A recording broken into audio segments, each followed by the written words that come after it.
Me da muchísimo gusto saludarlos otra vez y poder iniciar con oración antes de pasar a nuestra clase. Gracias, Señor, por este día. Gracias por otra oportunidad de memorizar otro versículo más de tu palabra. Ayúdanos a guardar siempre tu palabra en nuestro corazón y ponerlo en práctica a través de la obediencia en nuestra vida. En el nombre de Cristo Jesús. Amén. Vamos a escuchar los versículos que ya hemos aprendido. Hijo mío, nunca olvides las cosas que te he enseñado. Guarda mis mandatos en tu corazón. Nunca permitas que la lealtad ni la bondad te abandonen. Escríbelas en lo profundo de tu corazón. Entonces tendrás tanto el favor de Dios como el de la gente y lograrás una buena reputación. Confía en el Señor con todo tu corazón. No dependas de tu propio entendimiento. Busca su voluntad en todo lo que hagas y Él te mostrará cuál camino tomar. No te dejes impresionar por tu propia sabiduría. En cambio, teme al Señor y aléjate del mal. Hijo mío, no rechaces la disciplina del Señor, ni te enojes cuando te corrige, pues el Señor corrige a los que ama, tal como un padre corrige al hijo, que es su deleite. Alegre es el que encuentra sabiduría, el que adquiere entendimiento. Muy bien. ¿Tú ya le dijiste todos los versículos a la hermana Lili? Si no, hoy tienes la oportunidad de ponerte al corriente.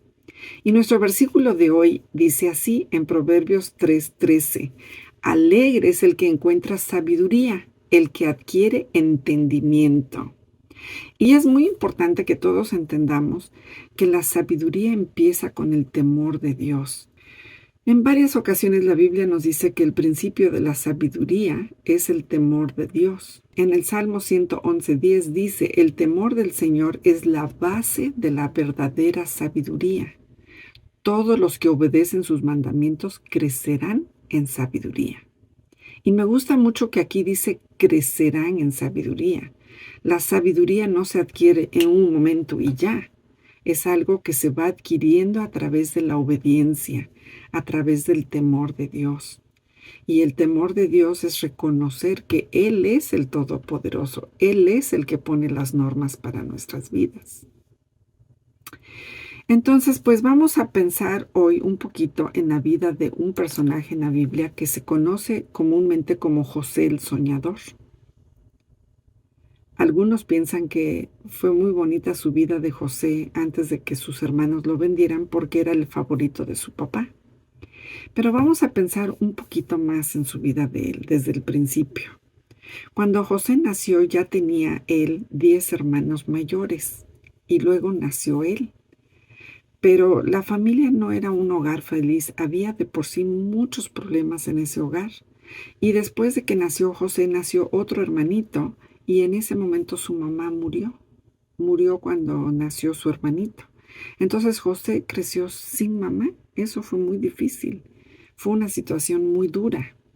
Y su papá lo escogió como favorito, le dio una túnica de colores, lo consentía y todo eso, pero sus hermanos no. Sus hermanos le hacían la vida imposible. No lo querían precisamente porque era el favorito del papá. Entonces sus hermanos hacían todo por hacerlo sufrir, a pesar de que él había sido el escogido del papá. Pero Dios tenía un plan para José y parte de ese plan Dios se lo mostró a través de unos sueños. Y en esos sueños sus hermanos e incluso su mismo papá se hincaban delante de él. Pues José les contó a sus hermanos esto y no les gustó. Y es más, ni a su papá le gustó. Los 10 hermanos mayores de José eran pastores, cuidaban las ovejas del papá. Y un día se habían tenido que ir bastante lejos para buscar pastos verdes para las ovejas y tardaron mucho y el papá se empezó a preocupar por ellos y mandó a José a buscarlos. Y cuando José se estaba acercando, sus hermanos desde lejos lo vieron y se dieron cuenta que era él, precisamente por su túnica de colores. Y entonces empezaron a platicar un plan, dijeron, pues vamos a matarlo a ver si así se cumplen sus sueños. Pero el hermano mayor no quiso. Él dijo, no es posible que matemos a nuestro propio hermano. Mejor lo echamos aquí en este pozo seco. Y sus hermanos le hicieron caso. Entonces cuando llegó José le quitaron su túnica de colores y lo echaron en ese pozo. Seguramente José les rogó que tuvieran misericordia de él. Seguramente trató de convencerlos que no lo dejaran ahí. Pero el hermano mayor tenía un plan. Él pensaba que más después él iba a rescatar a José, lo iba a sacar y lo iba a regresar con el papá. Pero él no estaba ahí presente cuando llegaron unos ismaelitas y los demás hermanos pensaron, bueno, pues no lo vamos a matar, mejor sacamos provecho, lo vendemos. Y lo vendieron por unas monedas de plata. Pues ustedes ya saben que José terminó como esclavo en Egipto.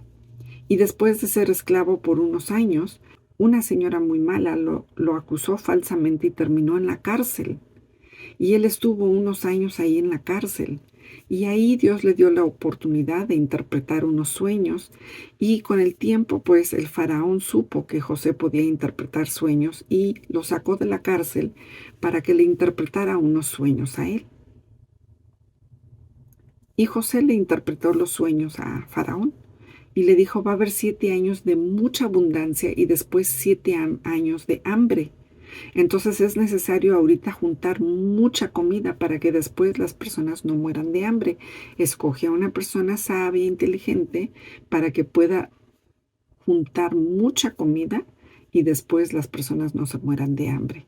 Y es interesante que el faraón dijo, pues, ¿quién más sabio que tú? ¿Quién más inteligente que tú? El faraón se dio cuenta que José era muy sabio y muy inteligente y lo hizo el gobernador de todo Egipto. Y como ya conocen la historia, yo sé que ustedes saben que con el tiempo sus hermanos tuvieron que venir a comprar comida y no lo reconocieron cuando se hincaron delante de él y se cumplió su sueño. Después José rescató a toda su familia y vinieron todos, incluso su papá, ahí a donde él era gobernador de todo el país de Egipto. Y chicos, yo les quiero preguntar, ¿por qué fue que el faraón se dio cuenta que José era sabio, que José era inteligente? Es porque José cumplía los mandamientos de Dios. José sí tenía temor de Dios y sí obedecía los mandamientos de Dios, porque esa señora malvada que yo les comenté quería que José pecara y él no quiso pecar, él prefirió obedecer los mandamientos de Dios aunque terminara en la cárcel. Y José siempre trataba de hacer lo que era correcto, de obedecer los mandamientos de Dios. Y así hasta el mismo faraón reconoció que él era sabio. Chicos, yo sé que muchos de ustedes en estos días recibieron sus boletas, sus calificaciones, y yo los felicito. Qué bonito es que saquen 8, 9, 10. Seguramente sus papás los felicitaron mucho por esas calificaciones tan buenas que sacaron. Y tal vez les estuvieron diciendo, wow, qué inteligente eres, qué bien que sacaste tus calificaciones buenas. Yo también los felicito. Y seguramente sus maestros también los felicitaron por ser tan buenos alumnos. Pero no solamente es inteligencia la que necesitamos, sino también sabiduría. Y la sabiduría la vamos a encontrar si obedecemos a Dios, si respetamos a Dios, si tememos a Dios. Entonces es bueno que estemos aprendiendo la palabra de Dios, guardando la palabra de Dios en nuestro corazón, pero es con el propósito de obedecer para que así podamos ser sabios. Y vamos a ponernos ahorita de pie y vamos a repasar 3 veces este versículo. ¿Ya están de pie? Perfecto. Vamos a empezar. Alegre es el que encuentra sabiduría, el que adquiere entendimiento. Proverbios 3:13. Otra vez. Alegre es el que encuentra sabiduría, el que adquiere entendimiento. Proverbios 3:13. Y la tercera vez. Alegre es el que encuentra sabiduría, el que adquiere entendimiento. Proverbios 3:13. Muchas gracias por haber prestado atención a la clase. ¿Se pueden sentar? Chicos, hay que estudiar mucho para ser inteligentes, pero hay que obedecer mucho para ser sabios. Entonces, seamos sabios, seamos obedientes a los mandamientos de Dios. Así, según este versículo, vamos a tener una vida alegre. Qué bueno, ¿verdad? Muchas gracias, chicos. Hasta luego.